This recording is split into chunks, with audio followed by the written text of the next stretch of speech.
Bom dia, irmãos. Espero que todos estejam me escutando bem. Estão vendo um rosto diferente na live, mas fiquem tranquilos, que com certeza, da mesma forma vai ser o pastor que vai trazer a nossa mensagem, tá?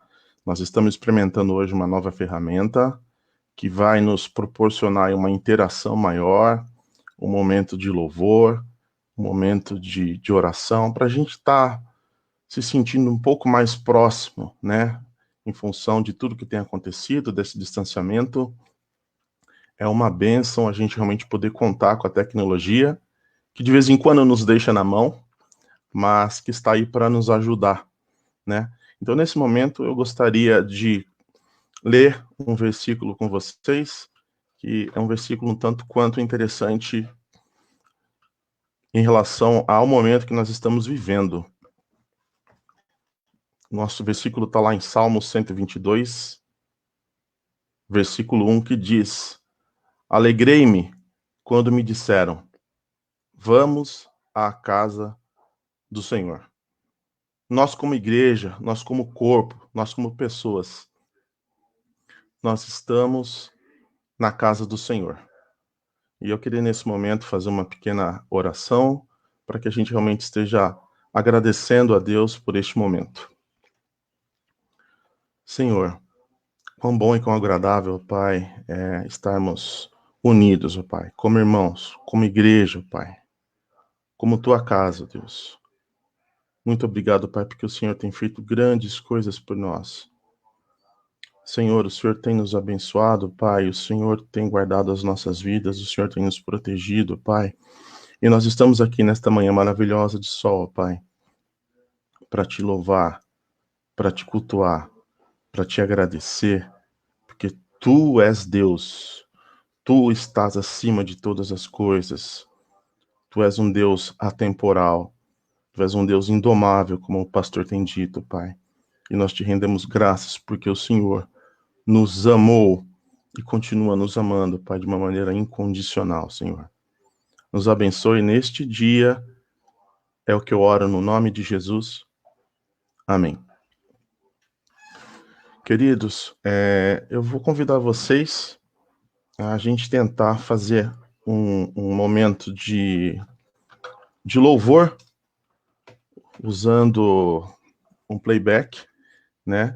E eu vou colocar aqui para vocês essa música. Então, o primeiro cântico é Recebi um Novo Coração do Pai. Tem a ver realmente com família, com um coração regenerado, e nós somos essa família. Vamos cantar esse cântico?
O nosso próximo cântico: Se tu olhares, Senhor, para dentro de mim.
Que de fato o Senhor nos ensine a perdoar e amar o nosso irmão. Temos vivido dias difíceis, temos visto notícias que despertam em nós muitas vezes o ódio por atitudes egoístas ou não, por coisas que têm acontecido, mas nós temos que amar. Essa é uma ordem de Deus, amar o nosso irmão.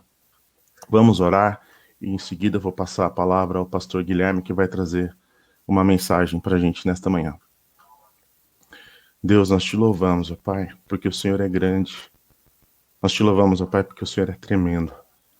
Que nesta manhã, Pai, nós possamos realmente estar sendo despertados, ó Deus, pelo teu amor, para amar ao nosso irmão, para amar ao nosso próximo, para mostrar, ó Deus, que teu amor é maravilhoso e para pregar, ó Deus, a tua palavra àquelas pessoas que ainda não te conhecem. É o que eu oro, Pai, no nome de Cristo Jesus, seu Filho amado. Amém. Agora eu vou, então, passar a palavra para o Gui. Eu já vou colocar o Gui aqui. Bom dia, Gui. Tudo bom? Você está me escutando? Pessoal, bom dia. Tudo bem? Estão me ouvindo bem? Estão me vendo bem?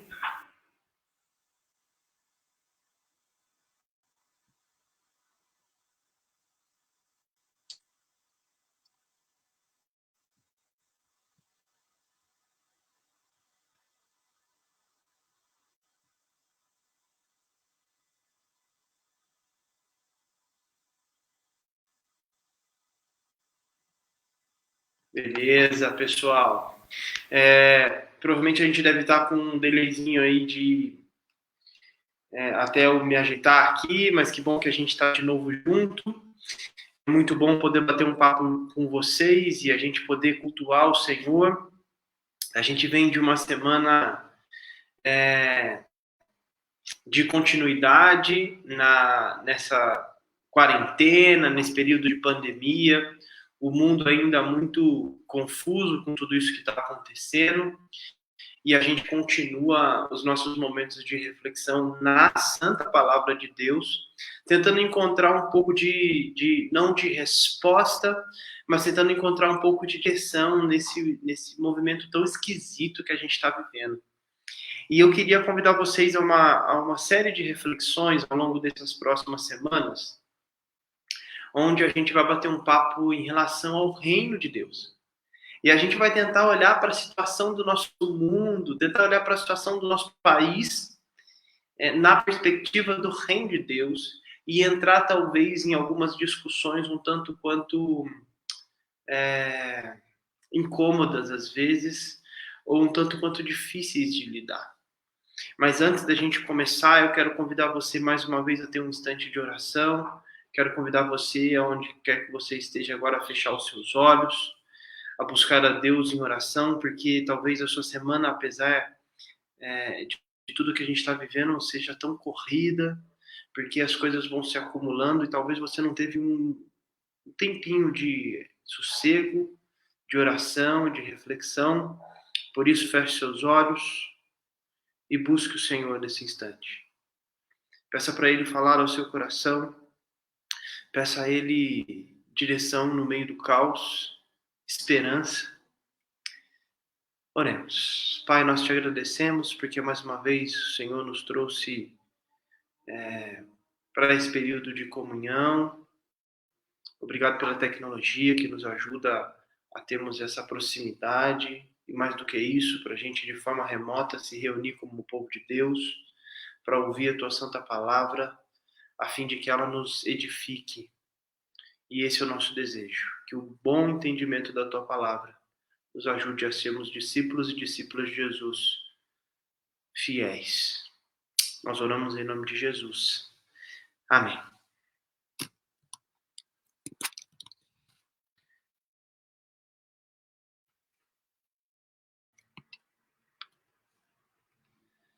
A gente então viveu nessa semana um desafio muito grande como nação, a gente ouve muita coisa na televisão, a gente vê um cenário político extremamente conturbado e abalado. Eu falei na semana passada que a gente ia esbarrar um pouquinho nesse tema de política, mas eu preciso pontuar antes disso algumas coisas. Primeira delas, eu não sou um especialista político, eu não sou da área da filosofia política, eu não sou da área da história para poder trazer um panorama histórico tão bom. Então eu não vou me atrever a entrar em áreas das quais eu não domino. Por isso que a minha reflexão está sempre fundamentada na santa palavra de Deus e como que essa palavra então nos impulsiona a entendermos melhor o nosso momento, o nosso dia a dia, inclusive as questões atuais que a gente vive no nosso país, também na esfera política. Vocês vão perceber que eu não vou falar em partidos políticos, em candidatos políticos, em políticos profissionais, né, que são esses eleitos e que exercem essas funções públicas, de administração pública. A gente vai tentar entender de maneira macro tudo isso que a gente está vivendo, tá bom? Então, vamos lá. Eu queria, então, ler com você e pedir para você que tenha a sua Bíblia, seja em papel, seja no seu smartphone, abri-la em Mateus, no capítulo 4. No domingo passado, a gente refletiu um pouquinho sobre a tentação de Jesus e a gente vai dar sequência ao texto bíblico, porque a gente vai bater um papo sobre o início do ministério de Jesus, quando ele então começa a pregar. O texto também está aí na sua tela, se você quiser ler por aí, a gente pode também, você pode utilizar esse meio. Mas Mateus capítulo 4, a partir do versículo 12, diz assim: Quando Jesus ouviu que João tinha sido preso, voltou para a Galiléia. Saindo de Nazaré, foi viver em Cafarnaum, que ficava junto ao mar, na região de Zebulon e Naftali, para cumprir o que fora dito pelo profeta Isaías: terra de Zebulon e terra de Naftali, caminho do mar além do Jordão, Galiléia dos gentios. O povo que vivia nas trevas viu uma grande luz. Sobre os que viviam na terra da sombra da morte, raiou uma luz. Daí em diante, Jesus começou a pregar: arrependam-se, pois o reino dos céus está próximo. Arrependam-se, pois o reino dos céus está próximo. Essa foi a mensagem que deu início ao pontapé, ou deu o pontapé inicial na mensagem do Evangelho, na boa notícia do Evangelho. E a gente, então, vai entender um pouquinho sobre o reino de Deus, ou o reino dos céus, que são paralelos, são sinônimos, e como que isso pode refletir algumas verdades no nosso dia a dia. Então, antes disso, eu queria ler para vocês uma frase extremamente interessante de um filósofo muito conhecido, Aristóteles, quando ele fala sobre política em seu livro chamado Política. Ele diz que a política não deveria ser a arte de dominar, mas sim a arte de fazer justiça. Na perspectiva de Aristóteles, então, quando a gente fala de política, na sua reflexão empírica de olhar para a sociedade, tentar entender como que uma sociedade vive, esse movimento político de liderança política, liderança da cidade, da polis, deveria ser um movimento não de domínio, mas um movimento de promover e fazer justiça, que é muito diferente do que a gente já tem visto há muitos anos no nosso país. Você vê políticos profissionais lidando com essa arte da política como movimento de poder, de encontrar poder e domínio na esfera política. A gente precisa entender que quando eu uso o termo política, eu estou falando justamente desse movimento profissional da política. Ou seja, eu estou falando desses políticos profissionais e essa palavra talvez um pouco mais comum e corriqueira, que é dos políticos que nós votamos, que assumem cargos e que desenvolvem as suas funções políticas na administração pública do nosso país. O que eu quero dizer com isso? É que todos nós somos políticos porque vivemos na polis, na cidade, vivemos em sociedade, temos a nossa função política, a nossa função cidadã nisso tudo, mas então quando eu me refiro, e quando Aristóteles aqui se refere nesse movimento de fazer política, ele se refere a esse movimento daqueles que de fato exercem uma função de liderança, digamos assim, que deveriam promover a justiça. Bom, e o que isso tudo tem a ver com o nosso texto? Isso tudo tem a ver porque o reino de Deus, ele é algo que caminha em meio a todas as nações, a todos os sistemas políticos, a todas as sociedades. O reino de Deus caminha paralelamente. O reino de Deus está estabelecido porque foi inaugurado em Jesus, e a gente vai notar isso aqui, e ele está andando junto, em meio a todas as sociedades, em meio a todos os governos, em meio a todos os movimentos políticos, sejam eles de direita, esquerda, centro, meio esquerda, meio... Então, para mim não importa. O que me importa de fato é que o reino de Deus está estabelecido e ele está fundamentando absolutamente tudo que existe nesse mundo. Daí, então, a gente começa a encontrar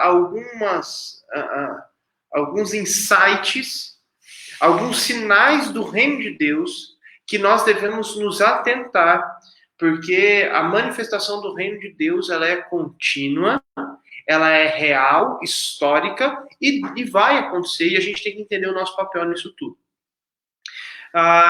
Bom, pensando então nesse aspecto, a gente vai entrar direto no texto.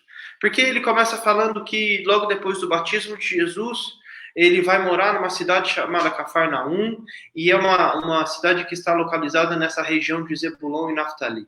Para vocês entenderem bem, era uma região extremamente hostil para o judeu. Uma região considerada uma região dominada pelos pagãos, uma região dominada por aqueles que haviam abandonado a fé verdadeira em Yahvé. Zebulon e Naftali faziam parte daquelas chamadas tribos do norte, que abandonaram, então, o seu verdadeiro rei estabelecido lá atrás, que fizeram parte do cisma, do racha da nação de Israel, e foram dominados primeiramente pela Síria, e tiveram, então, uma grande miscigenação, um povo muito sofrido, porque a Síria entra nessas cidades, nessas regiões, devastando tudo, tirando eles da terra deles, misturando e fazendo um grande alvoroço na cidade. Era um povo, então, muito sofrido, e é exatamente por isso que o texto diz que eles viviam em densas trevas. A palavra traz alusão à penumbra, à amargura, à tristeza, a tempos nebulosos, cinzentos. E esse povo, então, que vivia nessas densas trevas, nesse tempo tão nebuloso, cinzento, de tristeza, amargura, de muita penumbra, é exatamente nesse movimento, nesse povo, que Deus começa a brilhar a sua luz do evangelho, a brilhar a luz da boa notícia. Os primeiros a receberem uma boa notícia de Deus são esses que estavam nessa penumbra, inclusive uma penumbra social, política, histórica, um povo sofrido. Eles então se deparam com a boa notícia do evangelho, o evangelho da paz. E que boa notícia é essa que Jesus vem pregar, e daí então a gente foca e é o cerne da nossa mensagem. A mensagem de Jesus é: arrependam-se, pois o reino dos céus está próximo. Essa é a simples mensagem de Jesus.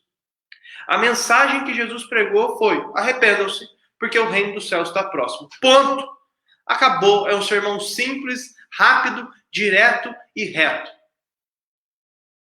Arrependam-se, pois o reino dos céus está próximo.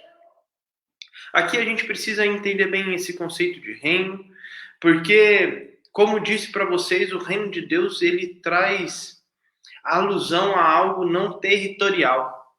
O reino de Deus não é um reino geográfico, territorial.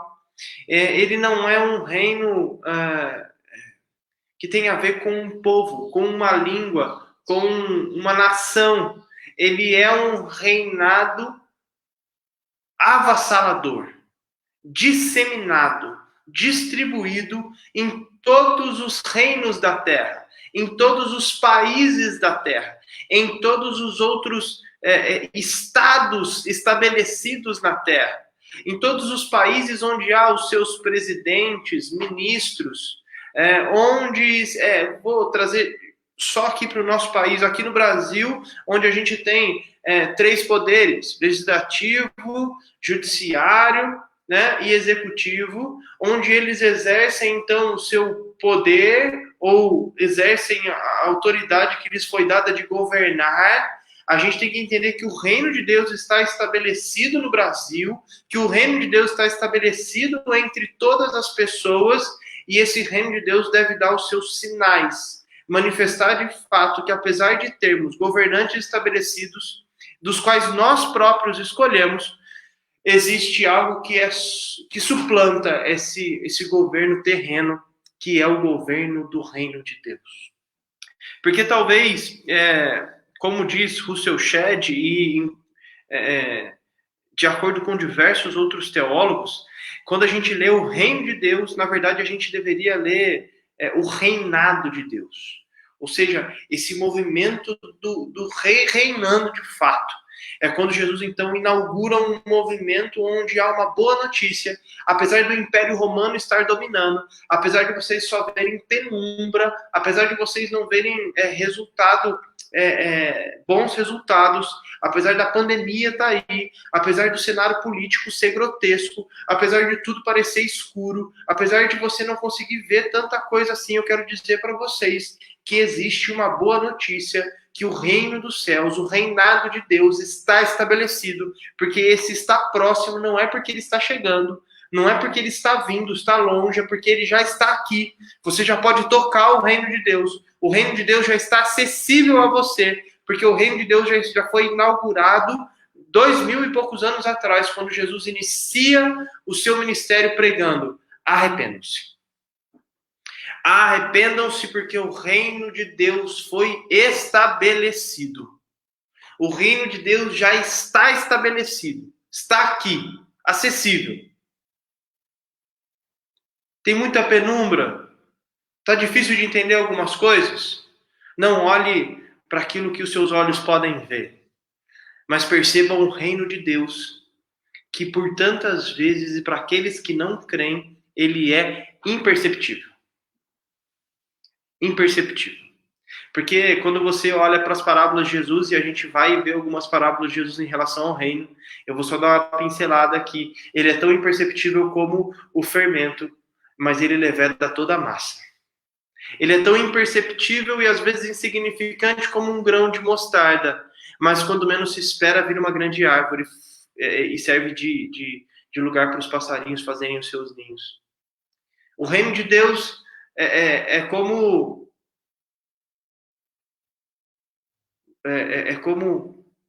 coisas que às vezes os nossos olhos não veem, mas que fazem absolutamente toda a diferença no local onde nós estamos estabelecidos.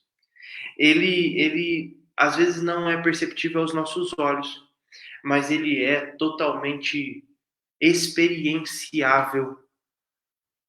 E é isso que nos faz ter esperança e crer.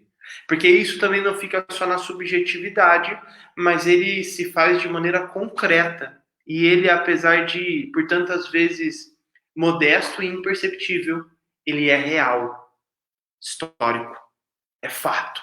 O reino de Deus foi inaugurado. Então eu quero apontar para vocês 3 movimentos do reino, para que a gente faça umas ligações com os nossos dias atuais. E depois a gente caminha para uma reflexão de encerramento. Então o primeiro movimento do reino de Deus é algo interessante, porque ele nos impulsiona ao arrependimento. O reino de Deus, quando ele é estabelecido, ele necessariamente faz com que nós olhemos para nós mesmos. E a gente perceba que nós estamos muito longe de manifestarmos, então, esse desejo do nosso Senhor. Porque o reino de Deus, ele tem a ver, e aqui em Mateus capítulo 5, ele vai falar que bem-aventurados são os pobres de espírito, porque deles é o reino dos céus. Mais uma vez, Russell Shedd, quando fala desses pobres de espírito, ele está falando são aqueles que abriram mão de absolutamente tudo que têm, tudo que são, porque eles não se entendem como pessoas dignas, capazes de lidarem com os seus próprios desejos, com as suas próprias vontades, porque eles sabem que as vontades e desejos deles os levam às trevas, mas eles então abrem mão da sua vontade, do seu desejo, e eles então se submetem, se rendem integralmente à vontade de Deus, do Senhor, do Kyrios, né? Do rei que agora reina, ou seja, a vontade a minha vontade não vale mais, mas o que vale é a vontade do meu rei. Por isso que Jesus nos ensina a orar: Pai nosso que estás no céu, santificado seja o teu nome, venha o teu reino. Faça-se a tua vontade e não a minha vontade. E é muito interessante a gente perceber que Adão é visto como o primeiro homem. E Jesus, ele é a segunda humanidade. No primeiro homem, o desejo foi que seja feita a minha vontade. Então eles não fazem aquilo que Deus diz para eles fazerem. Eles dizem: olha, nós vamos viver do jeito que nós queremos, porque a nossa vontade é mais importante. Já em Jesus Cristo, ele diz: olha, Pai, se for possível, passa de mim esse cálice, mas não seja feita a minha vontade, mas seja feita a tua vontade. Porque o reino dos céus está estabelecido entre nós. E esse reino, então, é um reino formado por pessoas. Pessoas que se rendem ao senhorio desse Senhor. Pessoas que se rendem ao senhorio de Deus. Porque entendem que Ele é, de fato, o Deus criador, soberano de absolutamente todas as coisas. E nele nós encontramos a verdadeira felicidade, o verdadeiro significado da vida. E ao contrário do que muitos vão dizer, submeter-se à nossa vontade, à vontade dele, é encontrarmos de fato o gozo, a alegria, a felicidade, o significado necessário para a vida. Porque a nossa vontade não necessariamente nos conduz a essa plenitude de vida, a essa plenitude de significado. Então, o primeiro movimento do reino de Deus que eu queria falar com vocês é que esse é um reino que está em nós, dentro de nós, porque traz um aspecto extremamente pessoal para aqueles que olham para esse Senhor, olham para a mensagem de Jesus Cristo e se rendem, se submetem, creem nesse Jesus e vivem na perspectiva da vontade dele. Sempre na perspectiva do arrependimento. Porque como súditos que somos, ou deveríamos ser, somos falhos e não conseguimos viver 100% na vontade desse Senhor, desse Rei. Então a gente se arrepende e volta. Mas o nosso coração é rendido a esse Senhor. O segundo movimento já é um movimento que sai da pessoalidade, mas ele atinge absolutamente todas as pessoas. Porque a fé cristã trabalha com uma perspectiva de esperança futura extremamente significativa para nós. A nossa ideia, de maneira muito simples e clara, para que todos entendam, a fé cristã sempre falou sobre salvação. Salvação para que aqueles que em Jesus creem, aqueles que creem em Jesus, depois da morte física, viverão eternamente. Vão viver naquilo chamado de céu, num estado diferente, celestial. Em contrapartida, aqueles que não creem em Jesus, não se submetem a esse rei, a esse reinado que já foi estabelecido. Ao então passarem pela morte, viverão a ausência eterna de Deus. O inferno, onde a tristeza e a amargura reinam. A penumbra das trevas reina. Logo, então, nós precisamos perceber que o reino de Deus não é, de acordo com essas palavras de Jesus, o céu. Não está apontando para esse evento futuro e macro de céu necessariamente nesse texto aqui. O que ele está dizendo é, olha, o reino de Deus foi estabelecido, está próximo. E Mateus 6,33, eu tenho um amigo que diz que eu preciso tatuar na minha mão, no meu punho, esse texto, Mateus 6,33, para todas as vezes eu me lembrar o que está escrito lá, que diz, buscai, pois, o reino dos céus, o reino de Deus e a sua justiça, e todas as outras coisas vos serão acrescentadas. Porque o reino de Deus, ele é estabelecido na justiça, fazendo o eco com Aristóteles. Se a gente, então, pensa no movimento de viver em sociedade, no movimento de estabelecer um padrão de governança, deve ser num movimento de promover justiça. Porque o reino de Deus e a sua justiça caminham juntas. Elas não são coisas distintas, mas elas têm que estar intrinsecamente juntas, ou seja, elas não se separam, porque o reino de Deus aponta para sinais desse rei. Quando nós olhamos para quando Jesus estabelece o seu reino aqui na terra e caminha entre nós, ele tem poder sobre as doenças, ele tem poder sobre o vento, ele tem poder sobre o mar, ele tem poder sobre a morte, porque ele ressuscita pessoas. Jesus, ele mostra que ele, de fato, é o rei de absolutamente tudo e todos, e ele vem trazer justiça. E ele faz isso através dos sinais. E os sinais do reino são estabelecidos e são manifestos aqui e agora. Não só numa perspectiva futura, mas o reino de Deus é algo que deve influenciar toda a sociedade. Então, quando nós pensamos em partidos políticos, candidatos políticos, em quem votar, em quem não votar, eu posso ser vereador, eu posso ser deputado, eu posso ser senador, eu posso ser presidente da República, eu posso me candidatar, você pode. Só que o que a gente sempre tem que entender é o que nos conduz, o nosso paradigma, o filtro das nossas percepções políticas é o reino de Deus. E não importa de que lado você vai, se é direita ou se é esquerda, se é centro, se é meio centro, como eu já falei. O que eu quero dizer para vocês é que o reino de Deus é o padrão da nossa existência. O reino de Deus é o que nós ansiamos. No reino dos céus é que está a nossa esperança, não no reino dos homens. Não em partidos políticos. Não em pessoas que assumiram, assumirão ou saíram dos cargos políticos. Não importa, a nossa esperança não está neles. A nossa esperança está no Rei, soberano sobre tudo e sobre todos. Que a palavra de Deus afirma que ele está sentado à destra do Pai e que reina sobre tudo e sobre todos. Porque o reino dele está estabelecido. E esse reino deve ser manifestado com sinais a toda a sociedade, onde quer que a gente esteja.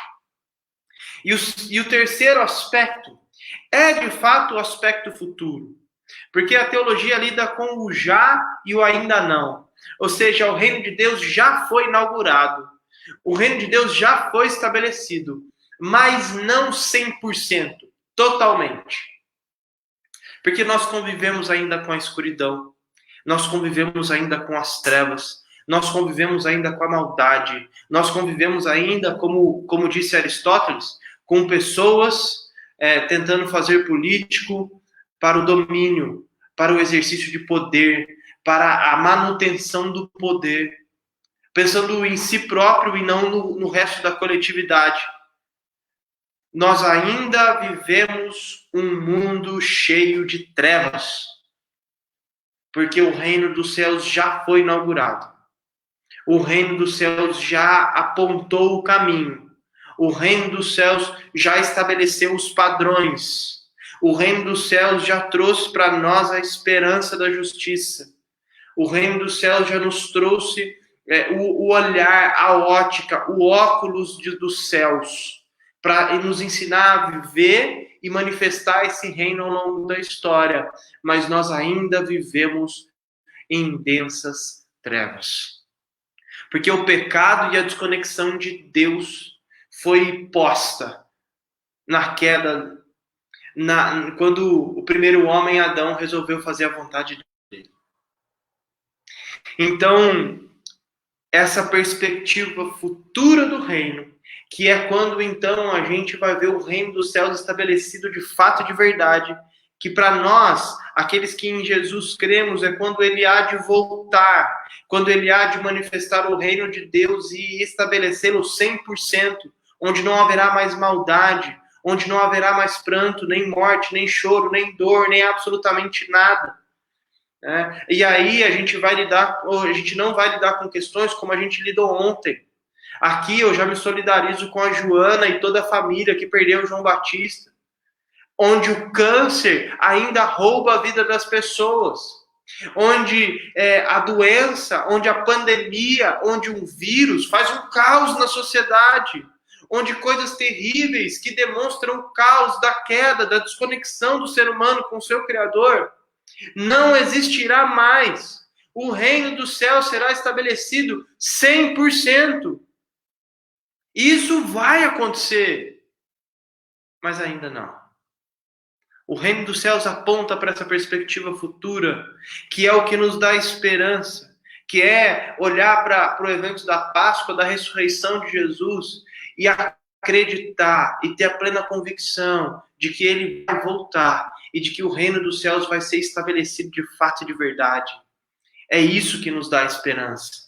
É isso que, quando a gente olha para a crise que a gente vive, vai viver, para as perdas que nós temos ao longo da vida, é exatamente isso que nos dá esperança.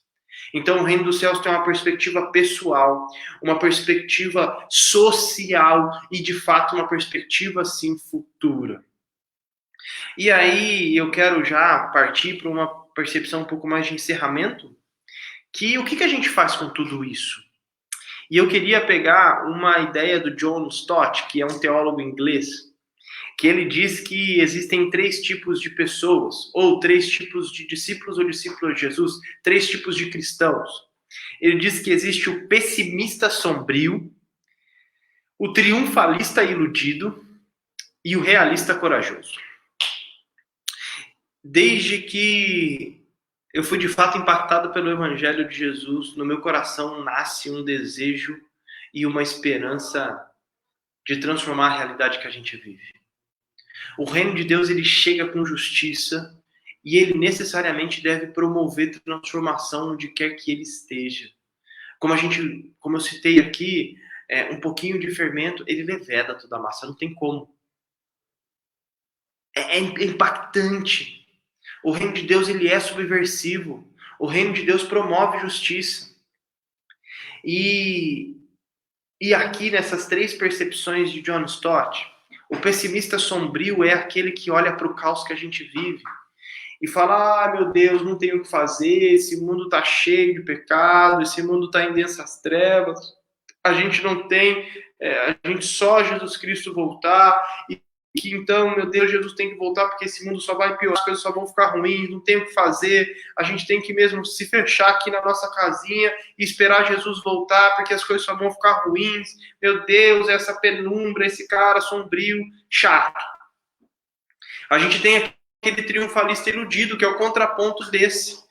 Não, Jesus já tomou sobre si todas as nossas enfermidades. Jesus tomou sobre si todas as nossas dores. Esse pessoal que fala que a gente não pode nada, eles estão enganados, eles têm pouca fé, porque Jesus disse que se a gente tiver fé como um grão de mostarda, a gente move montanhas. A gente tem que curar, a gente tem que expulsar, a gente tem que fazer, porque o reino dos céus está pronto, a gente pode todas as coisas. Jesus faz tudo, a gente faz tudo, ele disse que a gente faria infinitamente mais do que ele, então a gente pode tudo. Em contraponto ao outro que não pode nada, tá tudo ruim. E no meio termo, de maneira muito equilibrada, ele mostra um realista corajoso, que é aquele que entende a realidade caótica e de trevas que a gente vive. E entende que Jesus Cristo já inaugurou o reino dele. Então, de maneira realista, a gente sabe que a gente não pode tudo, mas a gente pode muito mais do que nada. A gente sabe que a gente não vai fazer absolutamente tudo, mas a gente sabe que dá para fazer muita coisa. E quando eu falo fazer, eu não estou falando aqui de que isso tem que vir como um peso no nosso coração.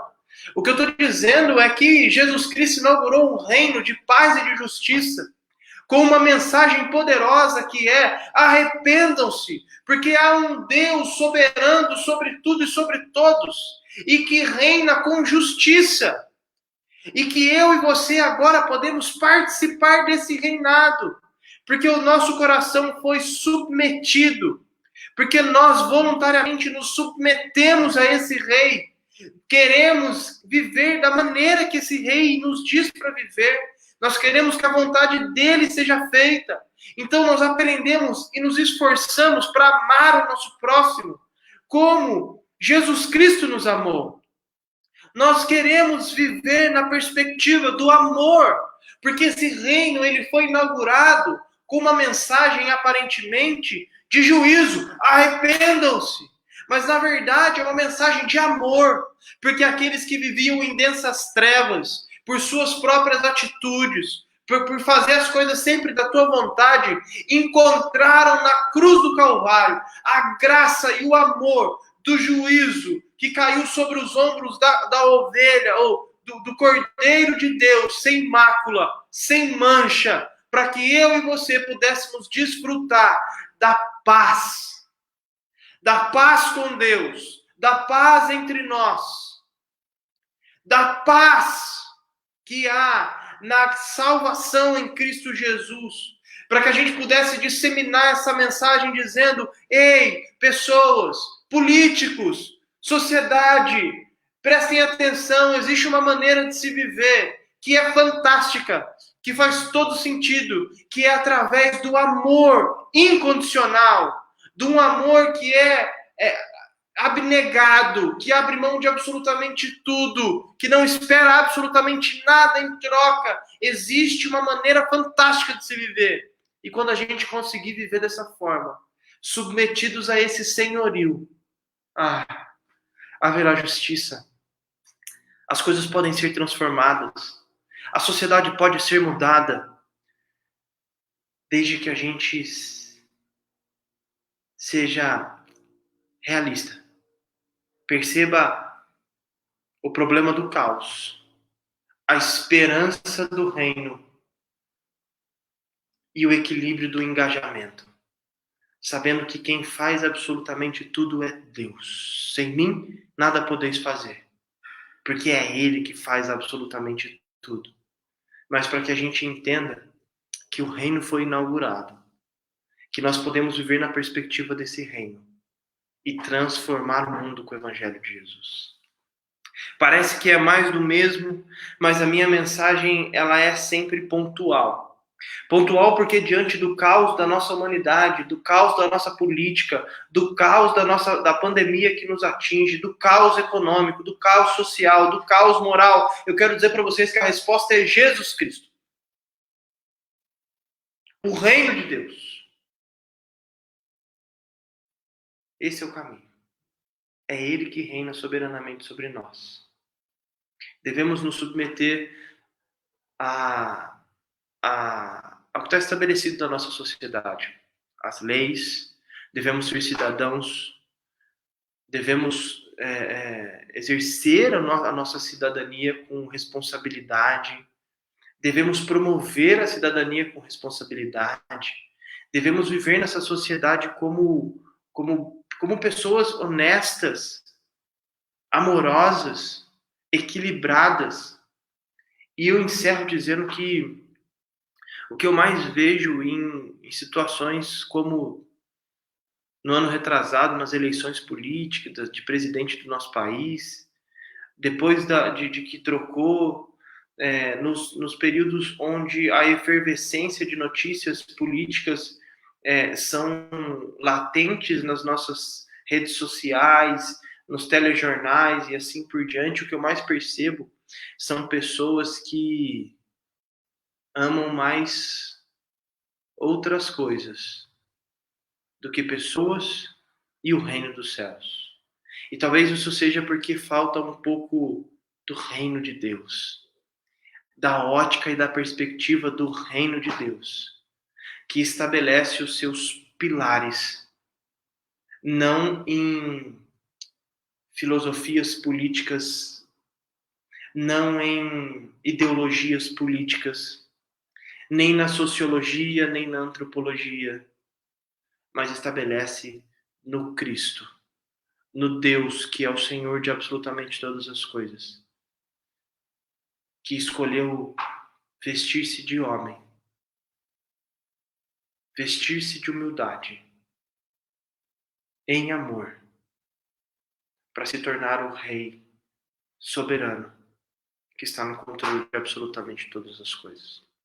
Meu convite para você, renda-se a esse senhorio, renda-se a esse Deus e viva engajado, mas como um cara realista, como uma mulher realista, que conhece o aspecto do caos, que conhece a esperança do reino e vive de forma engajada.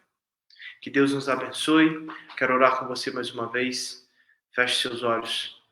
Senhor, nós te agradecemos pelo privilégio de estarmos aqui.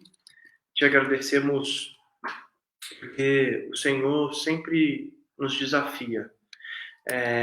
Nos desafia a entendermos a sua palavra de forma prática, mas que de forma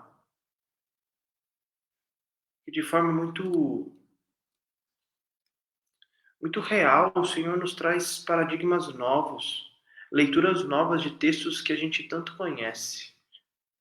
Que o Senhor, de fato, fale aos nossos corações, mas, além de falar aos nossos corações, nos impulsione a vivermos de forma engajada. Que a gente perceba o Senhor agindo na história e que a gente participe disso que o Senhor está fazendo. Nós oramos em nome de Jesus e para a glória de Jesus. Amém. Queridos, que a graça de Jesus Cristo, nosso Senhor, que o amor de Deus, o nosso Pai, que a comunhão, o consolo e a paz do Santo Espírito estejam com todos vocês hoje e sempre. Amém. Amém. Antes da gente encerrar, a gente vai ter mais uma música, rapidinho, e logo depois a gente vai ter